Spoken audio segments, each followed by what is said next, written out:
ओम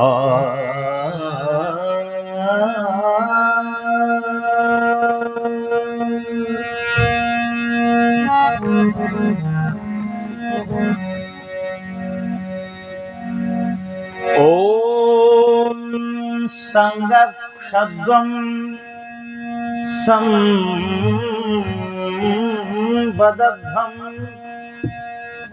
संवो मनांसि जानताम्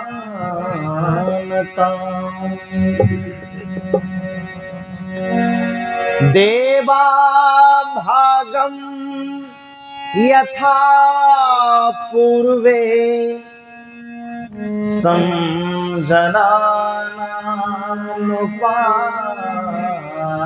संजनानुपासते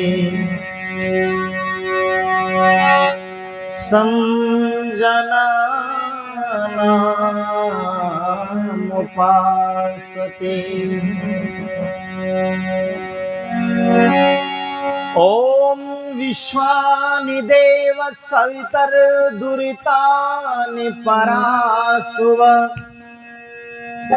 यद भद्रं तन्न आसुव तू सर्वेश सकल सुखदाता शुद्ध स्वरूप विधाता है उसके कष्ट नष्ट हो जाते शरण तेरी जो आता है। सारे दुर्गुण दुर्व्यसनों से हमको नाथ बचा लीजिए मंगल में गुण कर्म पदार्थ प्रेम सिंधु हमको दीजिए मंगल में गुण कर्म पदार्थ प्रेम सिंधु हमको दीजिए।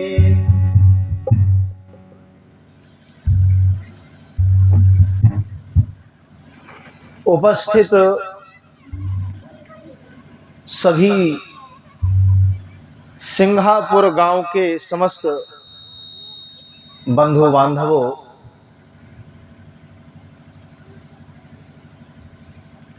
दूर दूर से आए हुए हमारे सभी वेद पाठी यज ब्रह्मा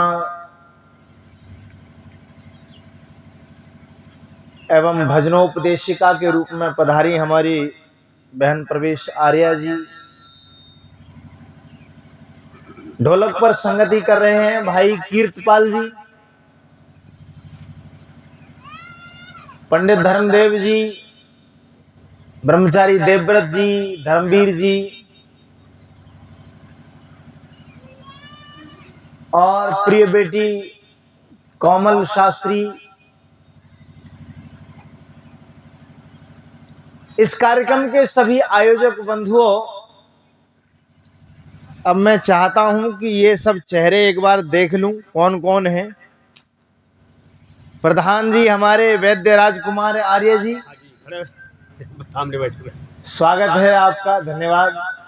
मैं इसलिए आज ये कार्यक्रम का कैटलॉग लेकर के बैठा, ये पैम्पलेट में का ये लोग तो कम से कम होने ही चाहिए सामने। स्वागत है आपका, धन्यवाद। और हमारे आदरणीय मंत्री जी आचार्य जितेंद्र आर्य जी तो हमारे बराबर में बैठे हैं आप, स्वागत है, बहुत बहुत धन्यवाद। और कोषाध्यक्ष जी को देखना अत्यंत अनिवार्य है क्योंकि सारे काम तो वहीं से होने। किधर हैं कोषाध्यक्ष जी? आए हैं इसीलिए गायब हैं वो, क्योंकि बिना कोषाध्यक्ष जी के काम तो चलेगा नहीं। तो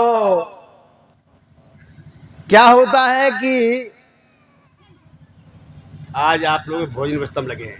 अच्छा, चलिए, बहुत सुंदर, बहुत बहुत धन्यवाद। शाम को भोजन आप लोगों को खिलाएंगे क्योंकि कोषाध्यक्ष जो है जिस प्रकार से मोबाइल में फंक्शन होते हैं ना, तो एक मेन पॉइंट होता है मेनू। मेनू पे जाओ तब वहां से रास्ते खुलेंगे। ठीक वैसे ही किसी भी व्यवस्था या किसी भी कार्यक्रम या किसी भी बड़े किसी आयोजन का जब मन बनाते हैं तो उसको बड़े कोष की आवश्यकता होती है, और फिर कोष के लिए एक व्यक्ति नियुक्त किया जाता है जिसको कोषाध्यक्ष कहते हैं। तो स्वागत है। और ये प्रबंधक अमीरपाल आर्य जी किधर हैं? अभी बरसे ही मिलेंगे घर पहुंचे, ये घर सामने अच्छा, यार समाज की पदाधिकारी हैं सब लोग। ये घर ही और निवेदक आदरणीय हरिपाल सिंह आर्य जी, आप बगल पे बैठे हुए हमारे। स्वागत है आपका। और यजदेव आर्य जी, महेश आर्य जी, महेश जी आप पीछे बैठे हुए बगल में। अच्छा अच्छा ठीक। आपने और चिमटे की तान से 4 चांद लगा दिए। ये भी एक अनोखा म्यूजिक होता है, और ये गांव क्षेत्र में मिलता है इतना लंबा चिमटा, जो कि जरूरत पड़े तो आराम से ऐसे तान भी दे सीने पे। तो और जी आयोजक इसमें ओमपाल सिंह, शाम को आएंगे रात जिला पंचायत सदस्य श्याम बहादुर आर्य जी और राम बहादुर आर्य, विजेंद्र आर्य जी एवं समस्त ग्रामवासी। बंधु बांधवों, मंच की भी शोभा आप सबके माध्यम से है, सबके सहयोग से है, और आप सबकी उपस्थिति से है। ये चतुर्थ वार्षिकोत्सव हो रहा है आपके गांव का, लेकिन कल से जैसे ही शुरुआत हुई तो परमपिता परमात्मा की जो व्यवस्था है बड़ी निराली व्यवस्था है। ईश्वर की मार सब नहीं झेल पाते। ईश्वर का जो थप्पड़ होता है वो वही व्यक्ति झेल सकता है जो ईश्वर का भक्त हो, ईश्वर का पुत्र हो, ईश्वर को जानने और मानने वाला हो। अब समस्या ये है, मेरे समक्ष बैठी हुई माताओं, बहनों, बेटियों, छोटे छोटे प्यारे बच्चों, इन बच्चों का बड़ा कोमल मन है और कोमल हृदय है। इनको आप जैसा सुनाओगे, जैसा दिखाओगे, जैसा खिलाओगे, वैसा ही असर इनके ऊपर पड़ेगा। तो मैं कहना चाहता हूं कि ईश्वर की व्यवस्था बड़ी निराली है। इसको सब लोग समझ नहीं पाते, और जो समझ जाते हैं वो कभी किसी प्रकार से घबराते ही नहीं, चिंतित नहीं होते, न कभी किसी मुसीबत में फंसते, न उन्हें कोई उलझन उलझा सकती। तो इसका एक वाक्य में समझने का प्रयास करेंगे कि जो ईश्वर से डरता है वो किसी से नहीं डरता। माताएं इधर मेरी बात पर ध्यान दें बहनें, जो ईश्वर से डरता है वो किसी से नहीं डरता। अब इस बात को ध्यान पूर्वक सुनना और ऐसा ही जानना और मानना। जो भगवान से डरता है वो किसी से नहीं डरता, और जो भगवान से नहीं डरता है वो दुनिया से डरता है। यहां तक कि एक बिल्ली का छोटा सा बच्चा अगर तेजी से म्याऊं कर दे तो उसकी घुड़की से भी वो डर जाएगा। ईश्वर को जो गालियां देता है, उल्टा पुल्टा बोलता है और उसको समझता ही नहीं है, वो समझ लेना कि दुनिया की हर उस छोटी से छोटी चीज से डर जाता है जिससे एक ईश्वर भक्त व्यक्ति को किंचित मात्र भय नहीं होता, किसी से डर नहीं होता। इसलिए हमारी बहन प्रवेश आर्या जी और ये बच्ची कोमल आर्या जी यही तो कह रहे थे अपने गीतों के माध्यम से, अपनी बातों से, कि ईश्वर की भक्ति, ईश्वर की शक्ति को जानना बहुत आवश्यक है, और यह मनुष्य ही जानने का प्रयास कर सकता है। अब ये भैंस, घोड़े, बकरी, गधे हैं, ये बेचारे जीव जंतु ये क्या जाने? कि ईश्वर का क्या भजन होता है। ये तो अपने किए हुए कर्मों का फल भोग रहे हैं और उसको चुकता कर रहे हैं। लेकिन इस धरती पर केवल एक मनुष्य ही ऐसा प्राणी है जिसे अच्छे और बुरे का ज्ञान है। अब आपके ऊपर निर्भर करता है कि आप अच्छा कर्म करोगे या बुरा करोगे।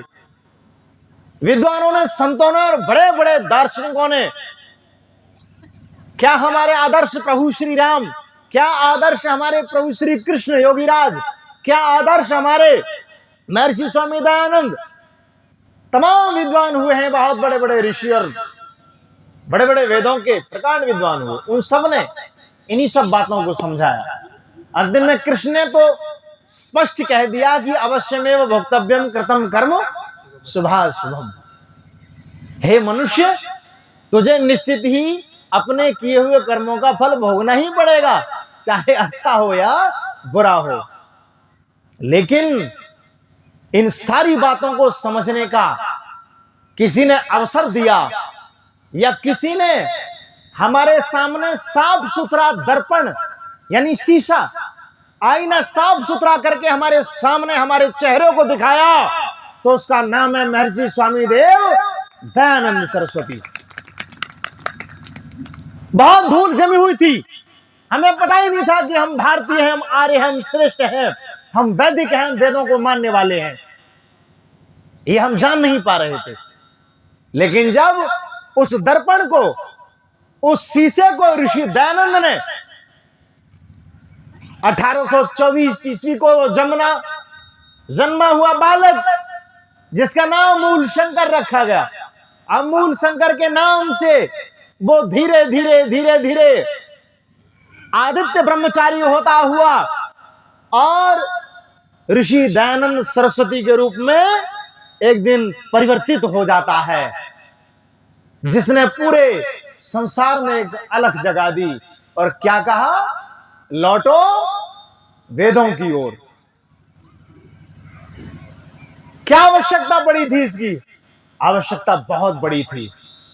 उस समय इस हिंदुस्तान की धरती पर रहने वाले लोग, अपने लिए हिंदू कहने वाले लोग, कुरीतियों में, आडंबरों में, पाखंडों में और तमाम प्रकार के जिससे मानव समाज की हानि हो रही थी, क्षति हो रही थी और ये पूरा मानव समाज विकृतियों से भर रहा था, ऐसे समय में आकर के उस ऋषि ने, उस दयानंद ने, उस ब्रह्मचारी ने, उस मूल शंकर बालक ने अपने हृदय में ये शपथ लेकर के अपना घर छोड़ा था कि मैं जीऊंगा तो देश के लिए, मरूंगा तो राष्ट्र के लिए, क्योंकि मुझे तो कुछ अलग ही करना है। एक बार नहीं, दो बार नहीं, तीन तीन बार घर से निकल निकल करके भागे और पिताजी बार बार उन्हें कहीं ना कहीं से पकड़ ले आते और फिर अंतिम में ये निर्णय लिया कि अब इसकी शादी कर दी जाए,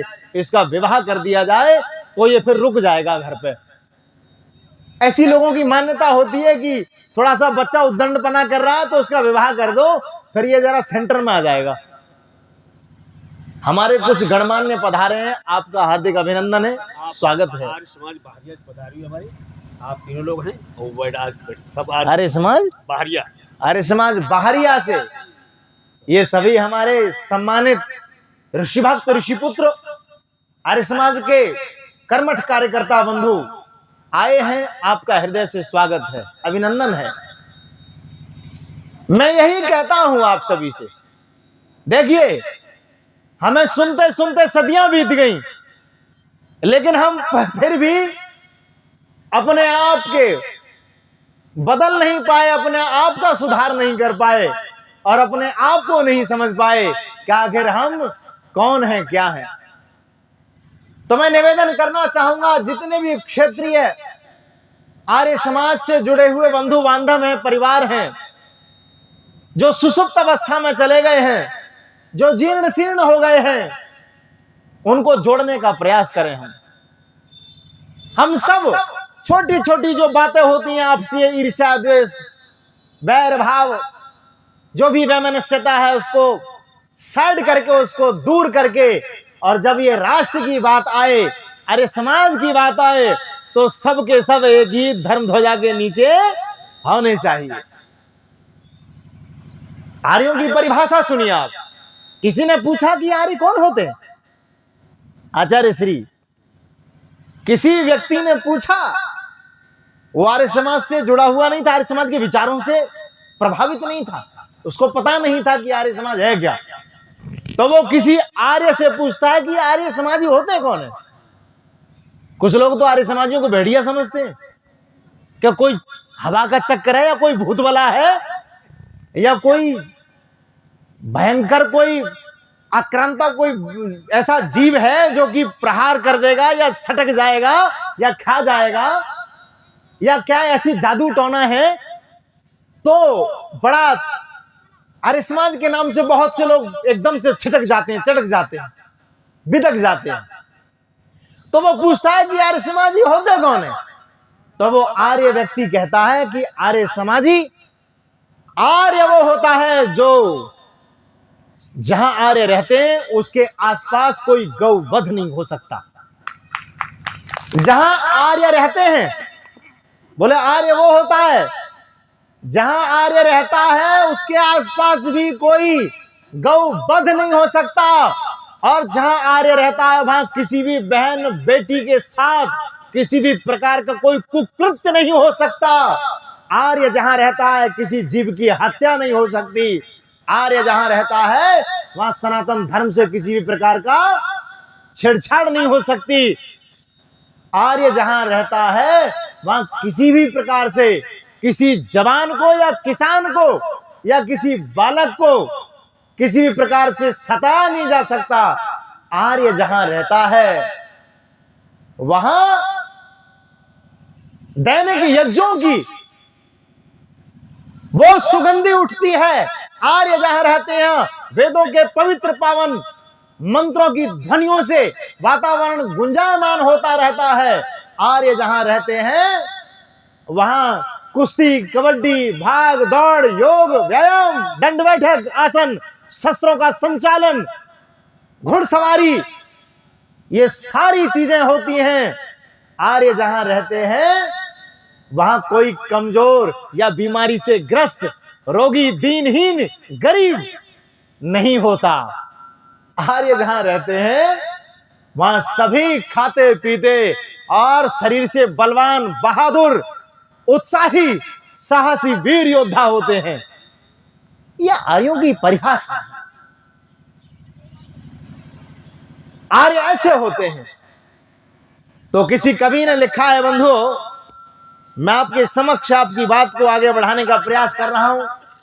हमारी बहन प्रवेश आर्या जी ने कुछ पहलुओं को छूते हुए उन्होंने स्पीड बढ़ाई अपनी।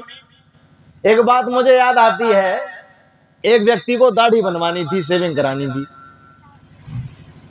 और जो दाढ़ी बनाने वाले होते हैं, बालों का छाव करने वाला होता है, उसकी दुकान पर वो व्यक्ति बैठ गए, सज्जन। आइए सज्जन कहने लगे, भाई जल्दी बनाओ, मुझे निकलना है बहुत दूर। बोले अच्छा, तो जल्दी का मतलब आप बताओ फिर कैसे?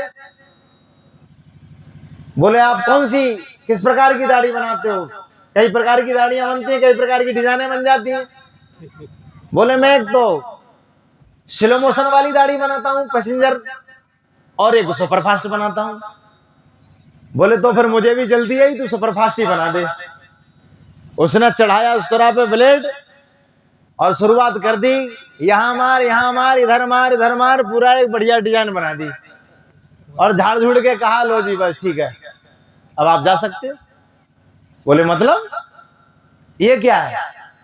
बोले मैंने कहा नहीं था आपको कि मैं दाढ़ी, मैंने बताई आपको कि दो प्रकार की दाढ़ियां बनती है, एक तो स्लो मोशन की, एक पैसेंजर, एक सुपरफास्ट। तो आपने कहा सुपरफास्ट बना दो, तो बन गई सुपरफास्ट। तो लोग जल्दी में रहते हैं और जल्दी में ही बातें सुनते हैं और जल्दी में भी किसी काम को करते हैं, तो उसके परिणाम अच्छे नहीं आते। हमने जल्दी जल्दी में ऐसी बड़ी भारी गलतियां कर दी जिससे हमारे स्वयं का भी नाश हुआ और हमारी आने वाली संतति का और हमारी इस हिंदू जाति का नाश हुआ। रुको, बैठो, विचारो, सोचो, उसके बाद निर्णय लो। जो बुद्धि और विवेक से सोचता नहीं है, अपने आप को विचार करने का अवसर नहीं देता, समय नहीं देता, और बिना सोचे विचारे कुछ भी कर डालता है, वो व्यक्ति अपने आप को नष्ट कर लेता है। प्रिय श्रोताओं, कवि ने बहुत सुंदर पंक्तियां लिखी हैं, आइए जरा दृष्टिपात करते हैं।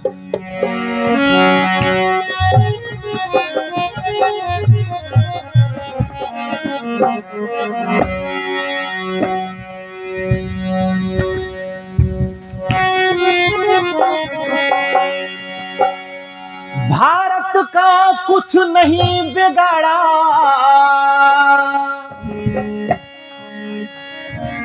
ओ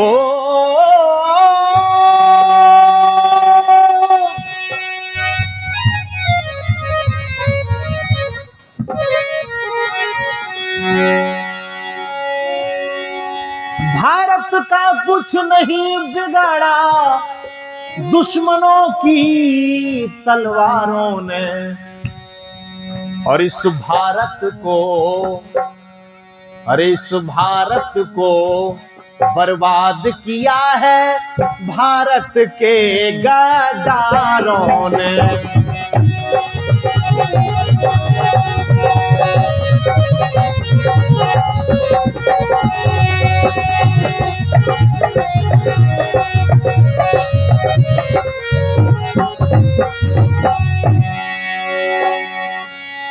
हम कौन थे, क्या हो गए और क्या होंगे अभी। हम कौन थे, क्या हो गए और क्या होंगे अभी। आओ बैठ कर विचारें ये समस्याएं सभी। एक ही उल्लू काफी है बर्बाद गुलिस्ता करने को।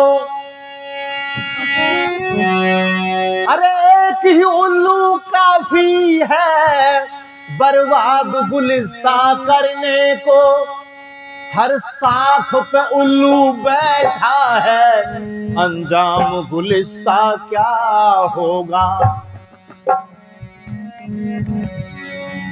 चारों ओर उल्लू अपनी अपनी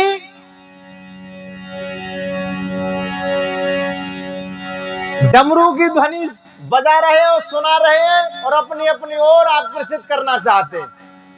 और ध्यान रखना, जिस समाज में या जिस बस्ती में उल्लुओं का बोलबाला हो जाए तो फिर वह समाज अपने पथ से भटक जाता है। आइए, मैं बात कर रहा था कि ये सारी जितनी भी ये व्यवस्थाएं, ये इतना सुंदर वातावरण और इतनी सुंदर सी संस्कृति, इतनी श्रेष्ठ पद्धति और परिपाटी जो हमें मिली, ये देन है उस बालक की जिसका नाम था मूल शंकर। तो कवि लिखता है क्या, उस ऋषि के इतने ऋण हैं कि हम कितना भी पुरुषार्थ कर लें, बार बार बलि जाएं, उस ऋषि के लिए फिर भी उसके ऋण से उऋण नहीं हो सकते।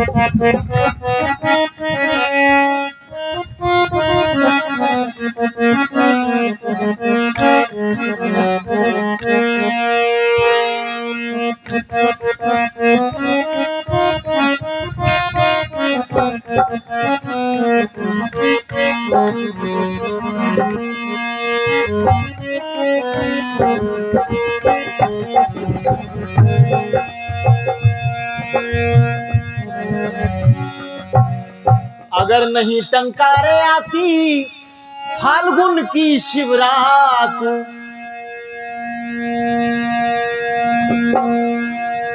शिवरात के दिन जब उस मूल शंकर बच्चे के लिए बोध हुआ कि इस संसार में ईश्वर नाम की सत्ता है भी या नहीं है। तो क्या हुआ, उसी दिन आर्यों का कल्याण हो गया था। अगर नहीं टंकारे आती फाल्गुन की शिवरात हमारी, कौन पूछता बात।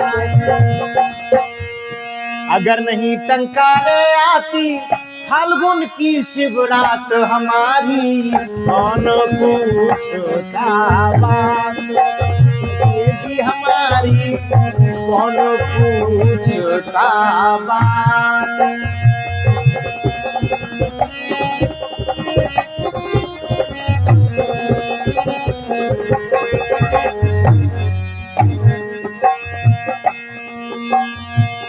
चलती में ले लो।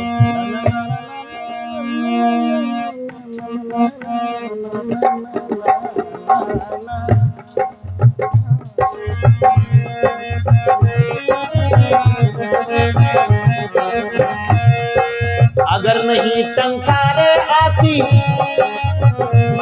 अरे अगर नहीं टंकारे आती फाल्गुन की शिवरात हमारी, कौन पूछता बात। बोलो जी हमारी, कौन पूछता बात।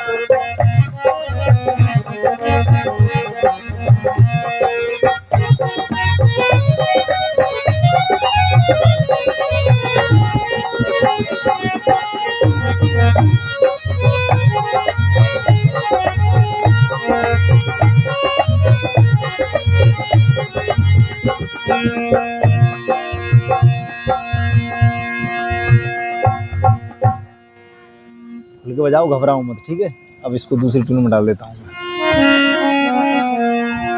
फाल्गुन की शिवरात यदि टंकारे में आती नहीं, और कांधे पे जनेऊ सर पे चोटी कहीं पाती नहीं। यारियों के लिए चेतावनी देता हुआ कवि का बहुत सुंदर गीत और संकेत करता है।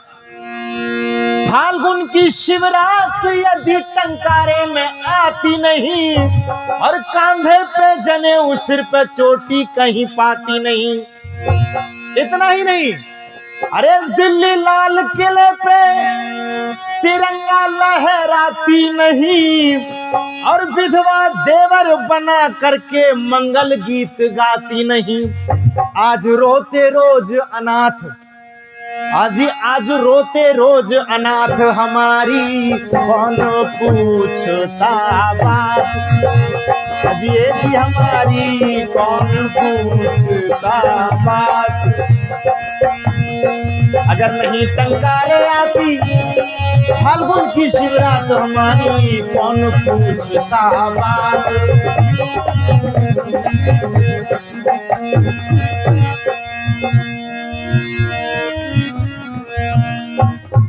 यही शिवरात्रि जब यहाँ उदय भान हुआ, बालक दयानंद जी के हृदय अंदर जान हुआ। आपको पता होगा स्वामी दयानंद के जो माता पिता थे, क्या वो आर्य समाजी थे? नहीं थे, वो तो घोर पौराणिक थे। और महाशिवरात्रि के दिन वो व्रत रखते थे, पूजा करते थे। तो उसी व्रत में तो मूल शंकर को साथ ले गए थे। और मूल शंकर भी जिद पकड़ गया, बच्चा बोला नहीं, मैं भी आपके साथ पूजा में जाऊंगा और व्रत रखूंगा, और मैं देखूंगा पूजा कैसे करते हैं, क्या करते हैं। तो ये बच्चा जाता है, साथ जाता है। पूरी रात वहां भजन कीर्तन चलते हैं, लोग गाते हैं, बजाते हैं, नाचते हैं, भगवान को भोग लगाते हैं। शिव जी की बहुत बड़ी प्रतिमा लगी थी। और बंधुओं, आर्य समाज कभी भी शिव जी का विरोध नहीं करता। लोग बहुत कहते हैं, तमाम उल्टे पुल्टी बातें बनाते फिरते हैं। कह दो उन मूर्खों से, बेवकूफों से कि आर्य समाज को भी जानते नहीं हो आप। आर्य समाज ने कभी किसी महापुरुष का विरोध नहीं किया। और आर्य समाज ही एक ऐसा मंच है, एक ऐसी विचारधारा है, एक ऐसा अभियान है जो किसी भी महापुरुष के सच्चे जीवन चरित्र को दर्शाता है। तो मैं कहना चाह रहा था आपसे कि शिव जी की बहुत अच्छी प्रतिमा बनी हुई है, सभी लोग सत्संग कर रहे हैं, गीत गा रहे हैं, और धीरे धीरे धीरे धीरे रात का समय बढ़ता जा रहा है, रात्रि की ओर सब लोग बढ़ते जा रहे हैं, और सत्संग सुनते सुनते जिसको नींद आती जा रही है वो नींद का आनंद ले रहा है। और सनई सनई जैसे ही आधी रात्रि के बाद जब देखा कि सब लोग सो चुके हैं, कुछ ही लोग ऐसे बचे हैं जो बैठे बैठे देख रहे हैं, उनको भी नींद आ रही है, वो भी झटका मार देते हैं नींद का। परंतु ये जो मूलशंकर बालक था, ये बैठा बैठा जब भी इसको नींद आने को होती तो ये अपना मुख धुल लेता और आंखों पर पानी छिड़क लेता, परंतु ये सोने को तैयार नहीं है, क्योंकि इसके अंदर एक तीसरी पीड़ा थी कि आज मैं देख के जाऊंगा, आज इस बात का मैं पता लगा के रहूंगा कि आखिर ईश्वर करता क्या है, कैसे क्या क्या चमत्कार होते हैं भगवान के, और भगवान है या नहीं है, इस बात का मैं निर्णय करके रहूंगा आज। आइए निर्णय क्या होता है सुनिए। यही शिवरात्रि जब यहाँ उदयभान हुआ, अरे बालक दयानंद जी के हृदय अंदर जान हुआ, उसी ज्ञान द्वारा सारे देश का कल्याण हुआ, और ईसाई मुसलमान से हिंदू जाति का उद्धार हुआ। मुद्दतों के बाद ये स्वतंत्र हिंदुस्तान हुआ, मुद्दतों के बाद ये स्वतंत्र हिंदुस्तान हुआ। अरे ये तो ऋषि की सब करामात, बोलो एक बार सब लोग, ये किसकी करामात थी? ऋषि की। अरे ये तो ऋषि की सब करामात, अरे ये तो ऋषि की सब करामात, हमारी कौन पूछता बात, अजय जी हमारी कौन पूछता बात। अगर नहीं टंकारे आती फाल्गुन की शिवरात, हमारी कौन पूछता बात, अजय जी हमारी कौन पूछता बात। आगे कहते हैं ये बहन जी, कभी कभी ऐसा हो जाता है, अब बहन जी ने सोचा कि अब गर्मी तो बढ़ी रही है मौसम में, उधर ईश्वर कृपा से ठंडी ठंडी हवा चल रही है, इधर गर्मी बढ़ रही है, तो कहीं ज्यादा गर्मी ना बढ़ जाए, क्योंकि फाल्ट हो जाता है फिर। तो उन्होंने लेवल में करने के लिए ये हमारा साहस बढ़ाया है और कुछ राशि देकर के सम्मानित किया हमें। बहन जी के लिए एक बार पुनः ताली से आप स्वागत करते हुए अपना आशीर्वाद एवं शुभकामनाएं दे रहे हैं। बहुत बहुत धन्यवाद। बोले युग प्रवर्तक ऋषिवर देव दयानंद की, भारत माता की। आइए और क्या होता है, वो रात जो शिवरात्रि, महाशिवरात्रि वाली जो रात थी, वो इस देश में, इस धरती पर कुछ अलग करना चाहती थी। अरे हिंदू कहलाने वाले आपके सब ठाट जाते, अरे हिंदू कहलाने वालों आपके सब ठाट जाते, और गोरखे गुजर अहीर राजपूत जाट जाते। जो अपने अपने लिए कहते हैं ना कि मैं ब्राह्मण हूं, मैं बनिया हूं, मैं जाट हूं, मैं राजपूत हूं, मैं फलाना हूं, मैं ढिंका हूं, और मैं ये हूं, मैं वो हूं। अरे आप क्या हो ये आपको ही नहीं पता है, आप जान ही नहीं पाए कि आप हो कौन। इसी बात को तो जानने के लिए ऋषि दयानंद जब मथुरा में गुरु ब्रजानंद की कुटिया पर पहुंचते हैं, तो जब कुंडी खटखटाई और आवाज लगाई कि गुरुदेव दरवाजा खोलो, तो अंदर से क्या आवाज आई कि तुम कौन हो? तो दयानंद कहते हैं कि हे गुरुवर, मैं यही तो जानने आया हूं कि मैं कौन हूं।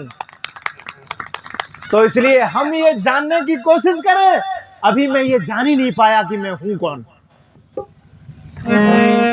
और हम कहते फिर रहे कि मैं ये हूं, मैं वो हूं, मैं ऐसा हूं, मैं वैसा हूं, मैं कुछ नहीं हूं।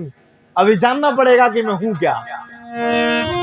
अरे हिंदू कहलाने वालों, आपके सब ठाठ जाते, और गोरखे गुजर अहीर राजपूत जाट जाते। सुनहरों का सोना जाता और खत्रियों के काठ जाते, लोहारों का लोहा जाता, मल्लाहों के घाट जाते। और पंडित जी की पत्रा जाती, लाला जी के बाट जाते। अरे पंडित जी की पत्रा जाती, लाला जी के बाट जाते। ईसाई मुसलमान तुम्हें अच्छी तरह चाट जाते। अगर जगन्नाथ उस दिन विष देने से नाट जाते, अमेरिका में फिर से आज भारत के सम्राट जाते। प्रिय श्रोताओं, जगन्नाथ ने भी बहुत बड़ा अपराध कर दिया, बहुत बड़ा अन्याय कर गया वो भूल में इस देश के साथ, ऋषि के साथ नहीं, मैं राष्ट्र के साथ कहूंगा। अगर ऋषि 10-5 वर्ष और रह जाते तो मेरी आर्य माताओं, बहनों, भाइयों, आज शायद इस भारत का नक्शा कुछ अलग होता। अगर जगन्नाथ उस दिन विष देने से नाट जाते, अगर जगन्नाथ उस दिन विष देने से नाट जाते, अमेरिका में फिर से आज भारत के सम्राट जाते। अरे लेकर अपनी बारात, आज ये टुकड़ियों में जो बटे हुए हैं ना, ये सब हम में शामिल होते। अरे लेकर अपनी बारात हमारी कौन पूछता बात, अजिए जी हमारी कौन पूछता बात। अगर नहीं टंकारे आती,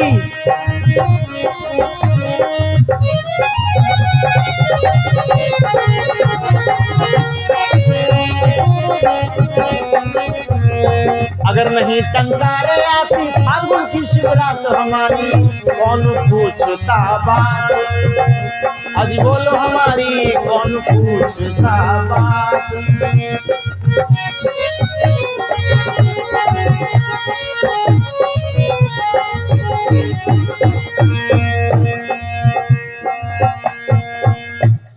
प्रिय श्रोताओ, ऋषिवर देव दयानंद कहते हैं, क्या कहते हैं कि पूरे देश को हिंदी भाषा के माध्यम से, हिंदी भाषा के प्रभाव से पूरे देश को एक सूत्र में पिरोया जा सकता है।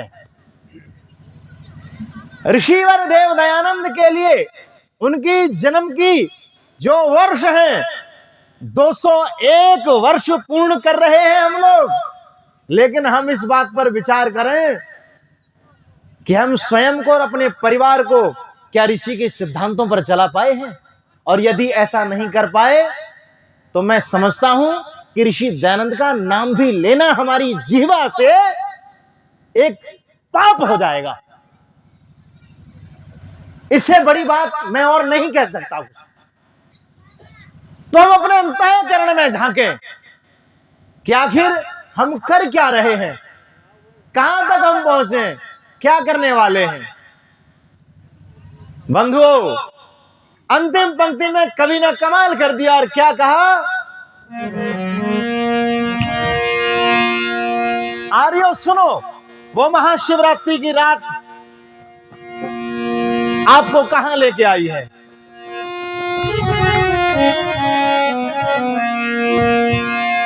ऐसा लीडर कौन जिसने शादी रचाई नहीं, और 17 बार जिंदगी में जहर जिसने खाया नहीं।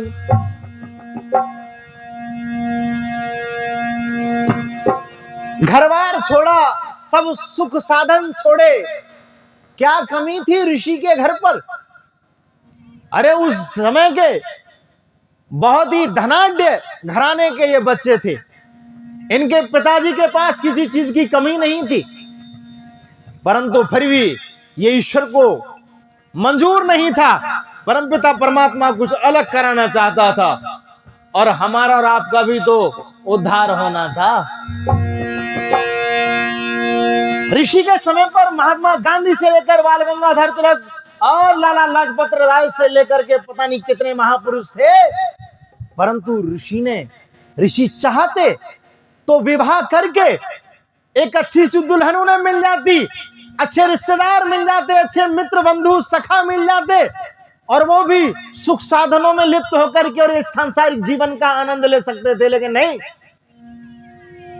उस सुख को, उस आनंद को तो ऐसा घृणित मान करके तिरस्कृत कर दिया, उसका बहिष्कार कर दिया कि नहीं, ये सब मुझे नहीं चाहिए, मुझे तो कुछ अलग करना है, मुझे कुछ ईश्वर ने अनोखा करने के लिए भेजा है।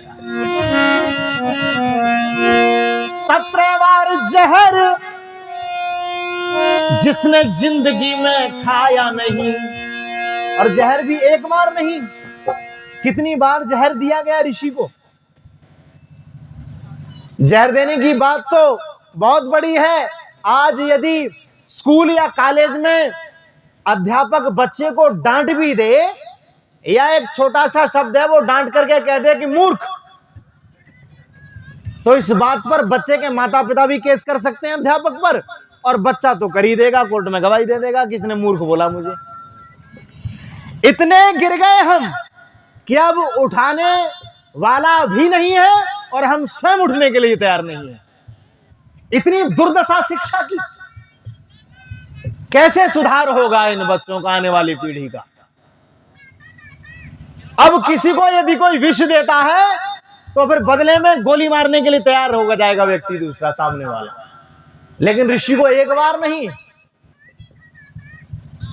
कितनी बार विष दिया गया? 17 बार।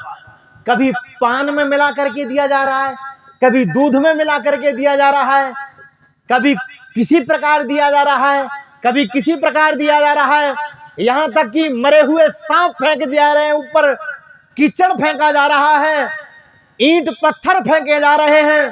बंधुओं, एक बात मुझे याद आई, लुधियाना की उस गली में, पंजाब की धरती पर,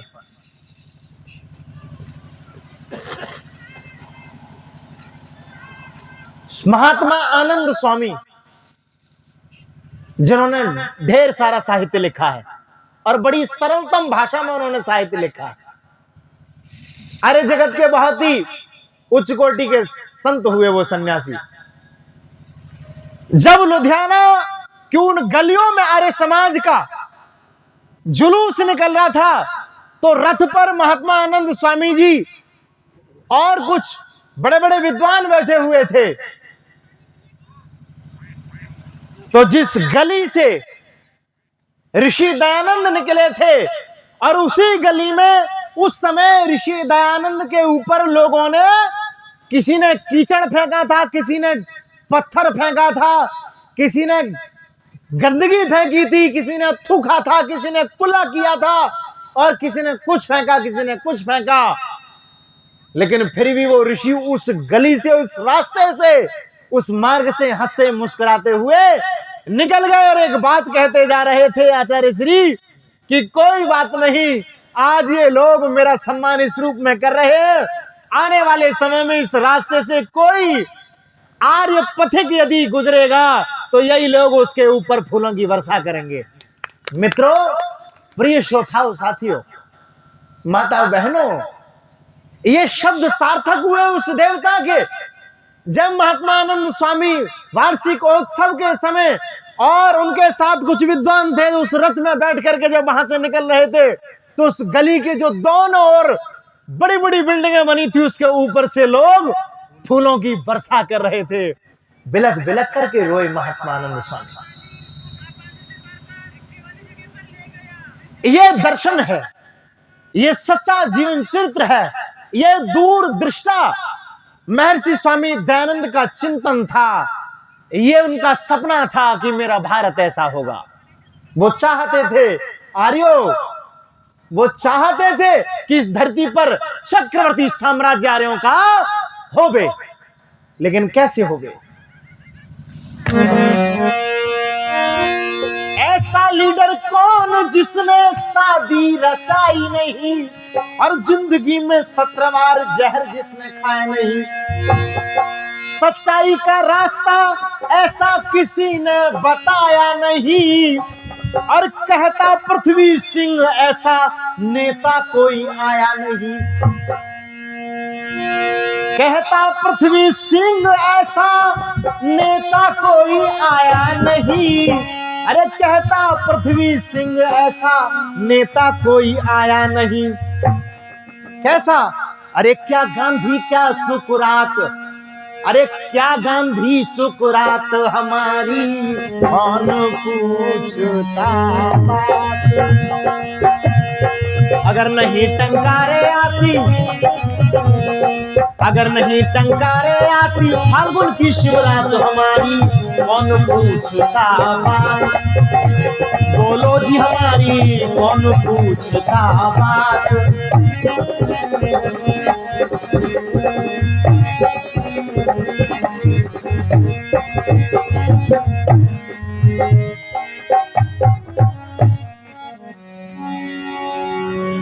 बोलो युग प्रवर्तक ऋषिवर देव दयानंद की। तो प्रिय श्रोताओं, मैं आप लोगों से निवेदन कर रहा था, कुछ ऋषि का जो चिंतन था, जो ऋषि का दर्शन था, वो ये था, ऋषि चाहते थे कि मेरा ये देश और मेरे देश के लोग वेदों की ओर लौट करके वेदों की मर्यादाओं को, मान्यताओं को अपने घर में, अपनी समाज में, अपने परिवारों में स्थापित करके अपना और अपनी आर्य जाति का उत्थान करें, कल्याण करें। लेकिन बंधुओं, कुछ विकृतियां ऐसी आई बीच बीच में, जिससे कि हम टूटते रहे, हम छिन्न भिन्न होते रहे, हम हताश और निराश होते रहे, हतोत्साहित होते रहे, उठ उठ के गिरते रहे, संभलते रहे। लेकिन फिर भी इस आर्य समाज प्रहरी ने, इस आर्य समाज के लोगों ने, इस आर्य समाज की विचारधारा को, इस अभियान को कभी रुकने नहीं दिया। चाहे छोटे ही रूप में सही, परंतु ये चिंगारी, ये ज्वाला आपने प्रज्वलित रखी। और आर्यों, इसको इसी प्रकार प्रज्वलित रखना, कोई बात नहीं। आज ये एक जगह जल रही है, आने वाले समय में यही बड़ा रूप धारण करके पुनः से सबको एक ही स्थान पर लौटने के लिए ये बाध्य करेगी, मजबूर करेगी। क्योंकि एक समय होता है, समय के साथ व्यक्ति जहां से गया हो वहीं लौट करके वापस आता है। बंधुओं, कवि ने गीत के माध्यम से पुनः समझाने का प्रयास किया। बोले, अरे ऋषियों की संतानों, अरे देव दयानंद के अनुयायियों, तुम्हारा सबसे बड़ा तो जो प्रहरी था, जो तुम्हारा मार्गदर्शक था, वो दयानंद था। तुम दयानंद के जगाने से भी नहीं जगे, और इन ढोंगी और पाखंडियों के चक्कर में घुस करके, और इन पाखंडियों के चक्कर में आकर के तुमने अपने आप को बर्बाद कर लिया। अपने सिद्धांतों को, अपनी जो पद्धतियां थी, अपनी जो वैदिक मर्यादाएं थी, उनको छिन्न भिन्न कर दिया।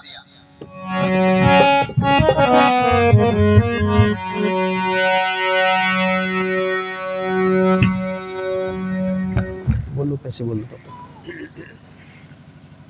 ओम।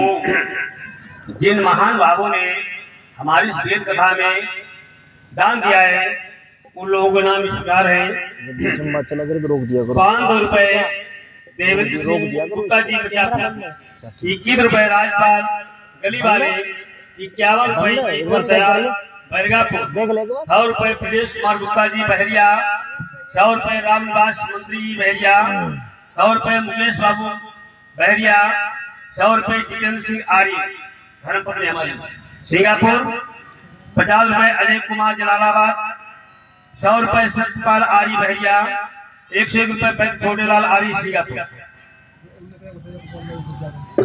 हाँ? कितने बने? हाँ तो 101 रुपया